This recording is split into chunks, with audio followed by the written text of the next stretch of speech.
I'd like to tell you about the strangest secret in the world. Some years ago, the late Nobel Prize-winning Dr. Albert Schweitzer was being interviewed in London, and a reporter asked him, "Doctor, what's wrong with men today?" And the great doctor was silent a moment, and then he said, "Men simply don't think."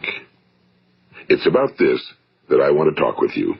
We live today in a golden age. This is an era that man has looked forward to, dreamed of, and worked toward for thousands of years. But since it's here, we pretty well take it for granted. We in America are particularly fortunate to live in the richest land that ever existed on the face of the earth, a land of abundant opportunity for everyone. But do you know what happens?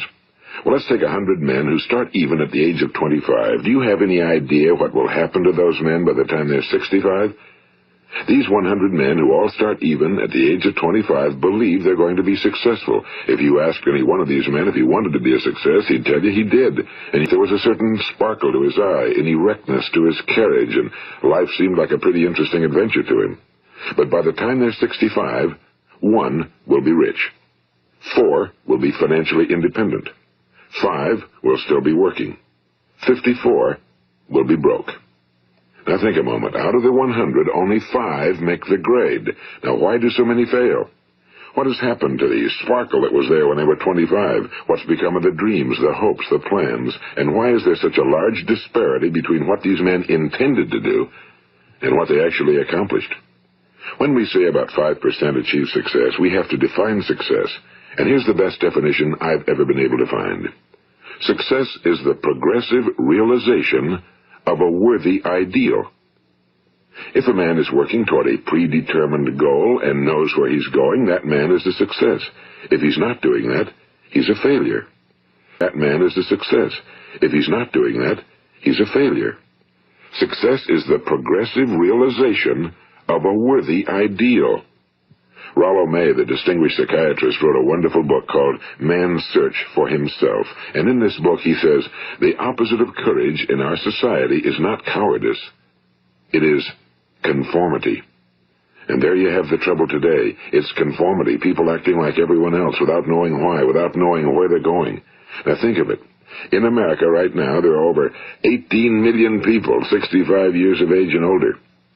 And most of them are broke. They're dependent on someone else for life's necessities. Now, we learn to read by the time we're 7. We learn to make a living by the time we're 25. Usually by that time, we're not only making a living, we're supporting a family. And yet, by the time we're 65, we haven't learned how to become financially independent in the richest land that has ever been known. And the trouble is that we're acting like the wrong percentage group, the 95 who don't succeed. Now, why do these people conform? Well, they really don't know. These people believe that their lives are shaped by circumstances, by things that happen to them, by exterior forces. They're outer-directed people. A survey was made one time that covered a lot of men, working men, and these men were asked, "Why do you work? Why do you get up in the morning?" 19 out of 20 had no idea.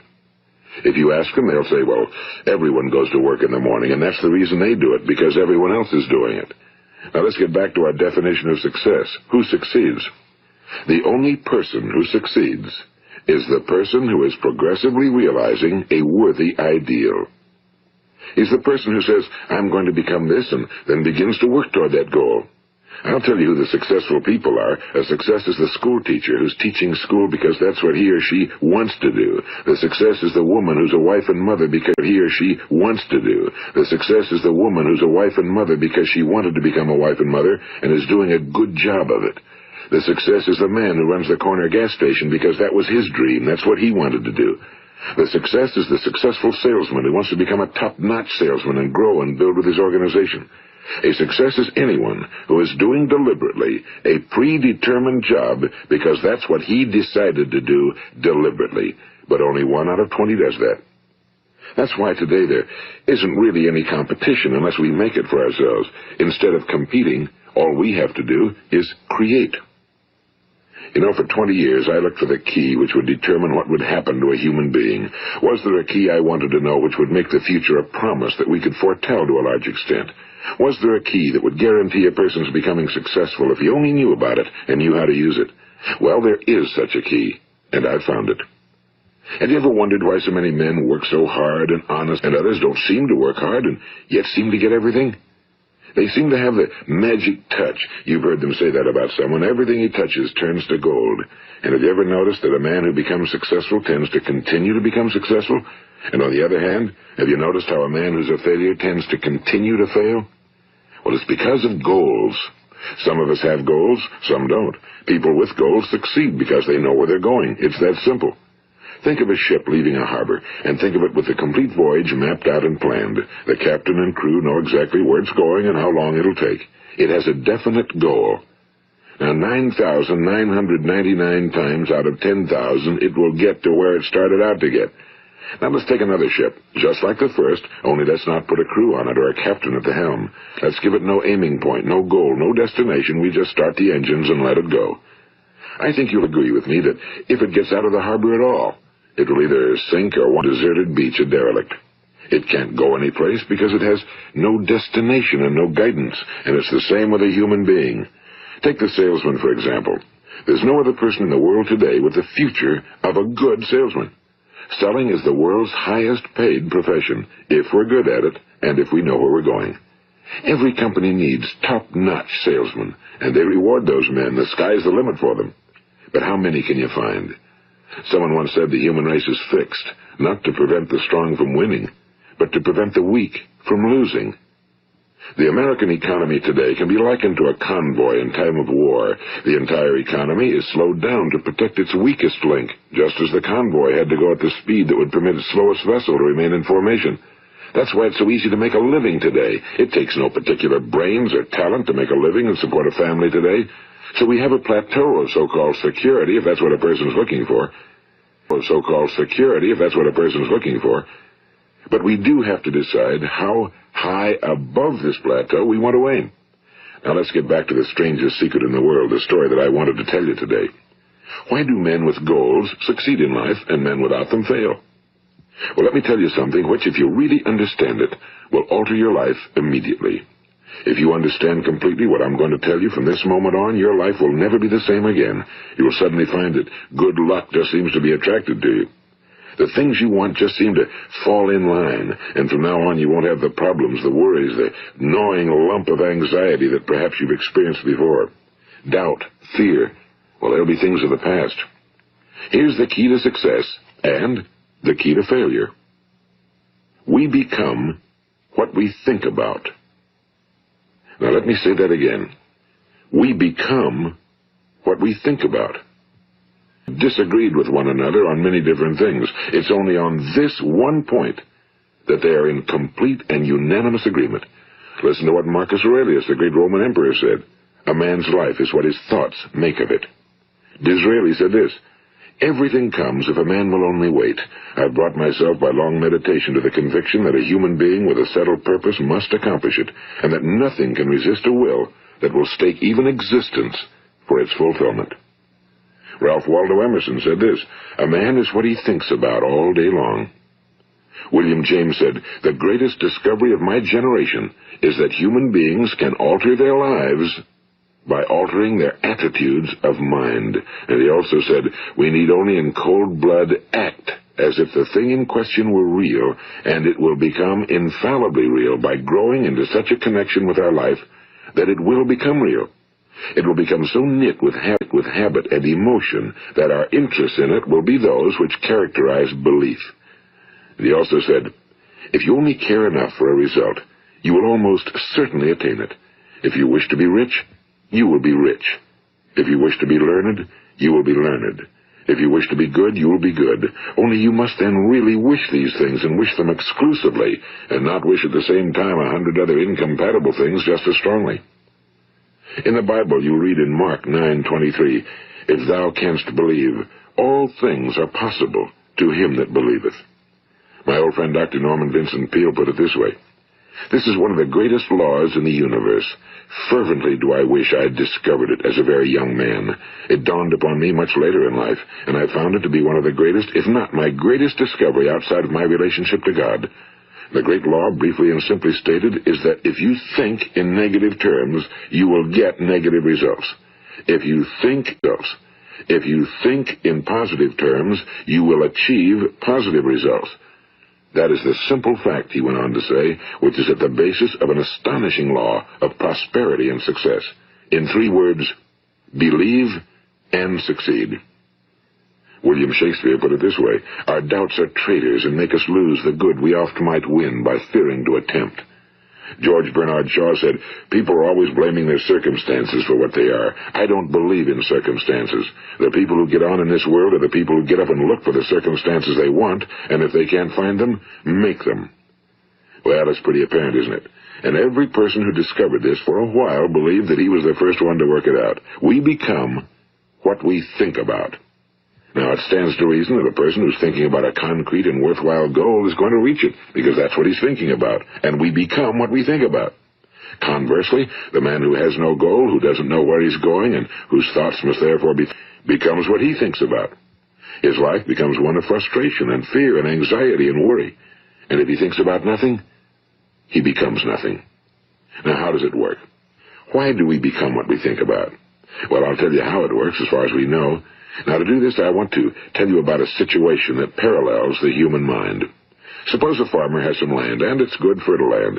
Now, the land gives the farmer a choice.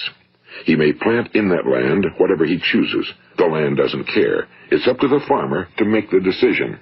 Now, remember, we're comparing the human mind with the land because the mind, like the land, doesn't care what you plant in it. It will return what you plant, but it doesn't care what you plant. Now let's say that the farmer has 2 seeds in his hand. One is a seed of corn, the other is nightshade, a deadly poison. He digs 2 little holes in the earth and he plants both seeds, one corn, the other nightshade. He covers up the holes, waters, and takes care of the land, and what will happen? He covers up the holes, waters, and takes care of the land, and what will happen? Invariably the land will return what's planted. As it's written in the Bible, as ye sow, so shall ye reap. Now remember, the land doesn't care. It'll return poison in just as wonderful abundance as it will corn. So up come the 2 plants, one corn, one poison. Now the human mind is far more fertile, far more incredible and mysterious than the land, but it works the same way. It doesn't care what we plant. Success, failure. A concrete, worthwhile goal, or confusion. Misunderstanding, fear, anxiety, and so on. But what we plant, it must return to us. You see, the human mind is the last great unexplored continent on Earth. It contains riches beyond our wildest dreams. It will return anything we want to plant. Now, you might say, well, if that's true, why don't people use their minds more? Well, I think they figured out an answer to that one, too. Our mind comes as standard equipment at birth, or we value. The paradox is that exactly the reverse is true. Everything that's really worthwhile in life came to us free. Our minds, our souls, our bodies, our hopes, our dreams, our ambitions, our intelligence, our love of family and children and friends and country, all these priceless possessions are free. But the things that cost us money are actually very cheap and can be replaced at any time. A good man can be completely wiped out and make another fortune. He can do that several times. Even if our home burns down, we can rebuild it. But the things we got for nothing, we can never replace. The human mind isn't used because we take it for granted. Familiarity breeds contempt. It can do any kind of job we assign to it, but generally speaking, we use it for little jobs instead of big, important ones. Universities have proved that most of us are operating on about 10% or less of our abilities. So decide now, what is it you want? Plant your goal in your mind. It's the most important decision you want. Plant your goal in your mind. It's the most important decision you ever make in your entire life. What is it you want? Do you want to be an outstanding salesman? A better worker at your particular job? Do you want to go places in your company? In your community? Do you want to get rich? All you've got to do is plant that seed in your mind, care for it, work steadily toward your goal, and it will become a reality. It not only will, there's no way that it cannot. You see, that's a law, like the laws of Sir Isaac Newton, the laws of gravity. If you get on top of a building and jump off, you'll always go down. You'll never go up, and it's the same with all the other laws of nature. They always work. They're inflexible. Think about your goal in a relaxed, positive way. Picture yourself in your mind's eye as having already achieved this goal. See yourself doing the things you will be doing when you've reached your goal. Ours has been called the phenobarbital age, the age of ulcer tranquilizers, at a time when medical research has raised us to a new plateau of good health and longevity. Far too many of us worry ourselves into an early grave trying to cope with things in our own little personal ways without learning a few great laws that will take care of everything for us. These things we bring on ourselves through our habitual way of thinking. Every one of us is the sum total of his own thoughts. He is where he is because that's exactly where he really wants to be, whether he'll admit that or not.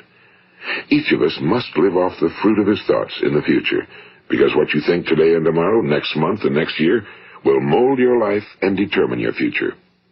You're guided by your mind. I remember one time I was driving through eastern Arizona, and I saw one of those giant earth-moving machines roaring along the road at about 35 miles an hour with what looked like 30 tons of dirt in it. A tremendous, incredible machine. And there was a little man perched way up on top. As I drove along, I was struck by the similarity of that machine to the human mind. Just suppose you're sitting at the controls of such a vast source of energy.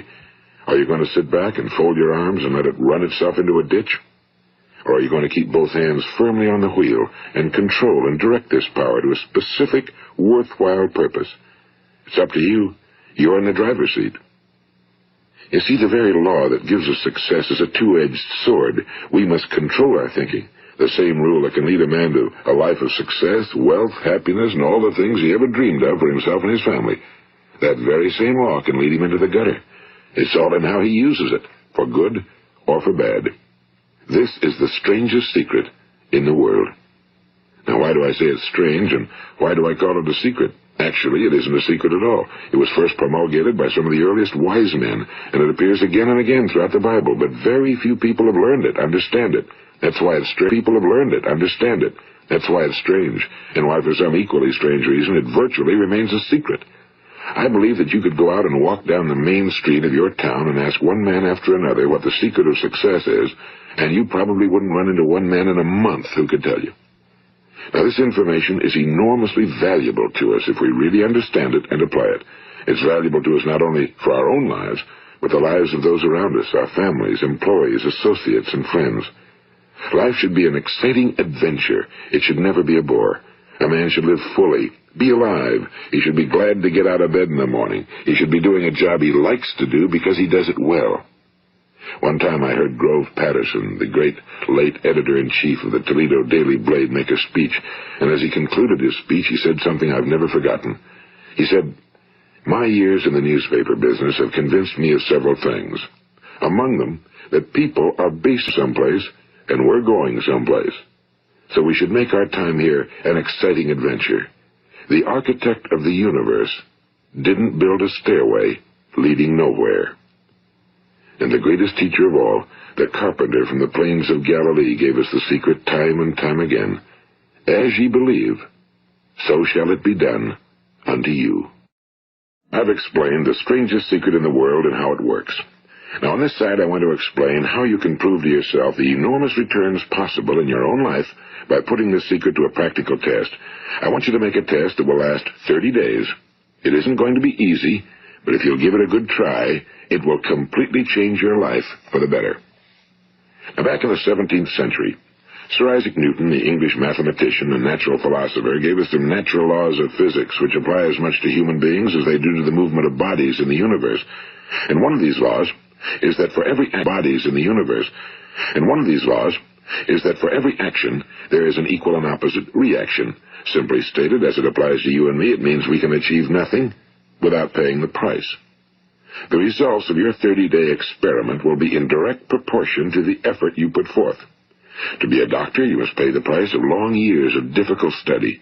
To be successful in selling, and remember that each of us succeeds to the extent of his ability to sell.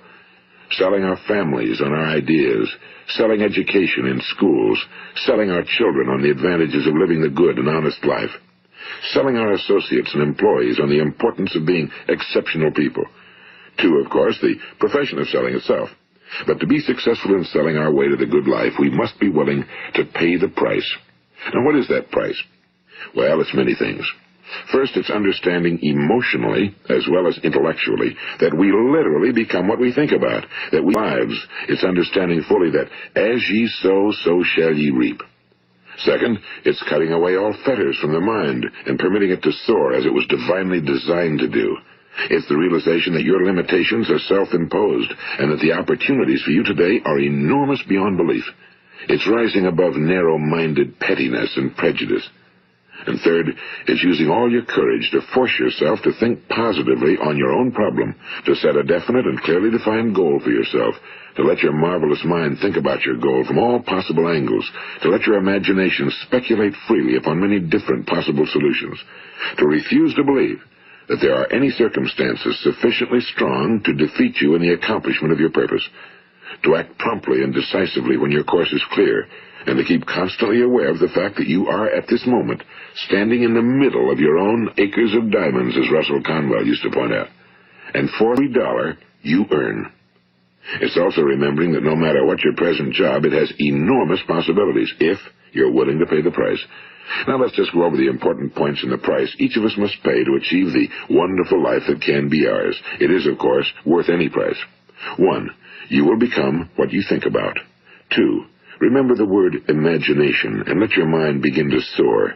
3. Courage. Concentrate on your goal every day. 4. Save 10% of what you earn. And 5. Action. Ideas are worthless unless we act on them. Now I'll try to outline the 30-day test I want you to make. Keep in mind that you have nothing to lose by making this test and everything you could possibly want to gain. There are 2 things that may be said of everyone. Each of us wants something, and each of us is afraid of something. I want you to write on a card what it is you want more than anything else. It may be more money, perhaps you want more than anything else.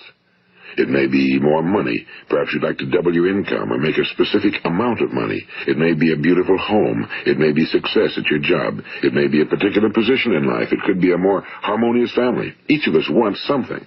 Now write down on your card specifically what it is you want. Make sure it's a single goal and clearly defined. You needn't show it to anyone, but carry it with you so that you can look at it several times a day. Think about it in a cheerful, relaxed, positive way each morning when you get up, and immediately you have something to work for, something to get out of bed for, something to live for. Look at it every chance you get during the day and just before going to bed at night. And as you look at it, remember that you must become what you think about, and since you're thinking about your goal, you realize that soon it will be yours. In fact, it's yours really the moment you write it down and begin to think about it. Look at the abundance all around you as you go about your daily business. You have as much right to this abundance for the asking. Now we come to the difficult part. Difficult because it means the formation of what is probably a brand new habit, and new habits are not easily formed. Once formed, however, it will follow you for the rest of your life. Stop thinking about what it is you fear. Each time a fearful or negative thought comes into your consciousness, replace it with a mental picture of your positive and worthwhile goal. And there will come times when you'll feel like giving up. It's easier for a human being to think negatively than positively. That's why only 5% are successful. You must begin now to place yourself in that group. For 30 days, you must take control of your mind. It will think about only what you permit it to think about. Each day for this 30-day test, do more than you have to do. In addition to maintaining a cheerful, positive outlook, give of yourself more than you've ever done before. Do this knowing that your returns in life must be in direct proportion to what you give. The moment you decide on a goal to work toward, you're immediately a successful person. You decide on a goal to work toward, you're immediately a successful person. You are then in that rare and successful category of people who know where they're going. Out of every 100 people, you belong to the top 5. Don't concern yourself too much with how you're going to achieve your goal. Leave that completely to a power greater than yourself. All you have to do is know where you're going. The answers will come to you of their own accord and at the right time. Remember these words from the Sermon on the Mount, and remember them well. Keep them constantly before you this month of your test. Ask, and it shall be given you. Seek, and ye shall find. Knock, and it shall be opened unto you.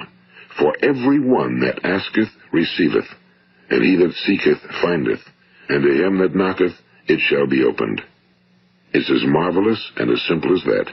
In fact, it's so simple that in our seemingly complicated world, it's difficult for an adult to understand that all he needs is a purpose and faith. For 30 days, do your very best.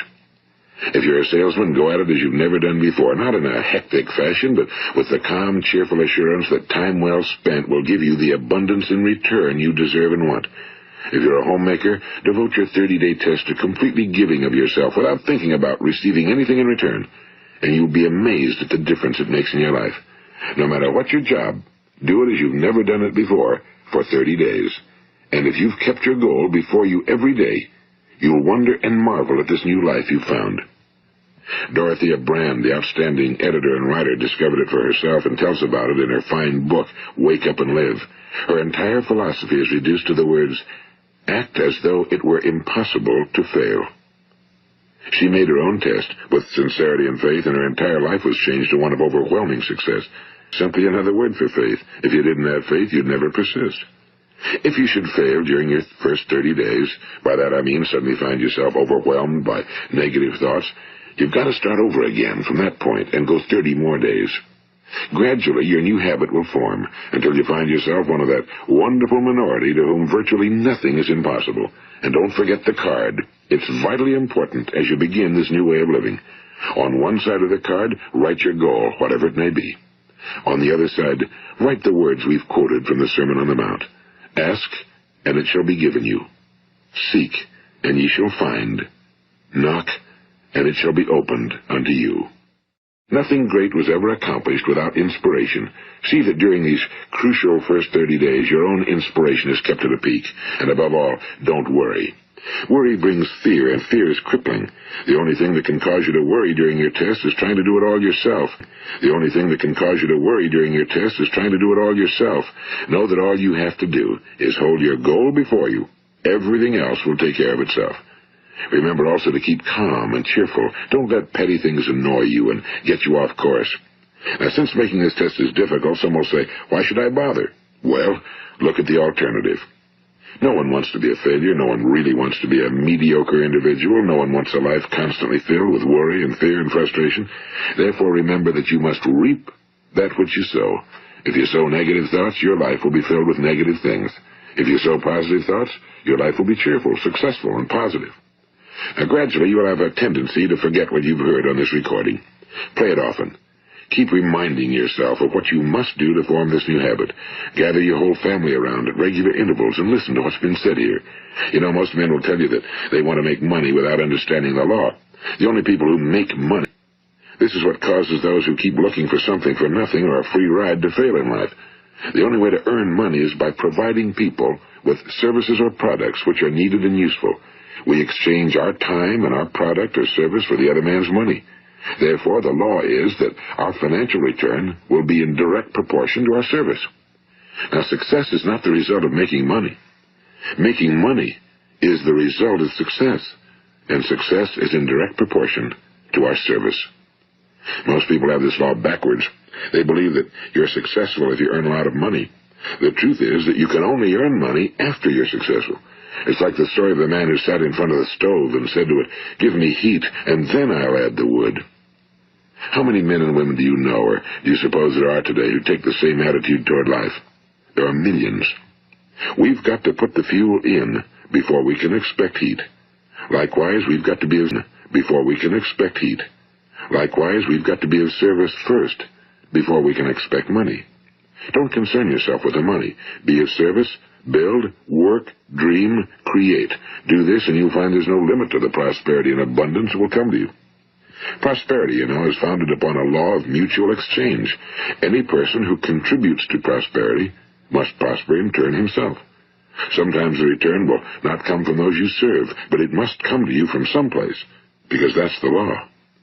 For every action, there is an equal and opposite reaction. As you go daily through your 30-day test period, remember that your success will always be measured by the quality and quantity of service you render, and money is a yardstick for measuring this service. No man can get rich himself unless he enriches others. Now, there are no exceptions to a law. You can drive down any street in America and from your car estimate the service down any street in America and from your car estimate the service that's being rendered by the people living on that street. Had you ever thought of this yardstick before? It's interesting. Some, like ministers and priests and other devoted people, measure their returns in the realm of the spiritual, but again, their returns are equal to their service. Once this law is fully understood, any thinking person can tell his own fortune. If he wants more, he must be of more service to those from whom he receives his return. If he wants less, he has only to reduce his service. This is the price you must pay for what you want.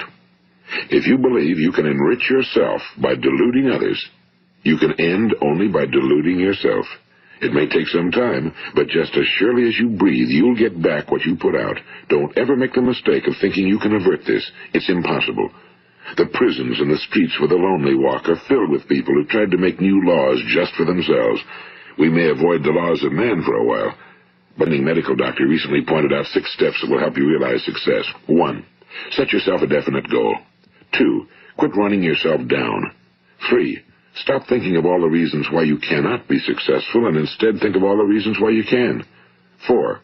Trace your attitudes back through your childhood and try to discover where you first got the idea you couldn't be successful, if that's the way you've been thinking. 5. Change the image you have of yourself by writing out a description of the person you would like to be. And 6. Act the part of the successful person you have decided to become.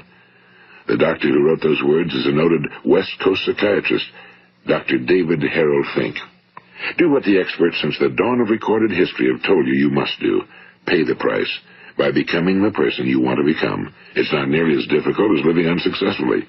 Make your 30-day test, then repeat it again, and each time it will become more a part of you until you'll wonder how you could ever have lived. And each time it will become more a part of you until you'll wonder how you could ever have lived any other way. Live this new way, and the floodgates of abundance will open and pour over you more riches than you may have dreamed existed. Money? Yes, lots of it. But what's more important, you'll have peace. You'll be in that wonderful minority who lead calm, cheerful, successful lives. Start today. You have nothing to lose, but you have a whole life to win. This is Earl Nightingale, and thank you.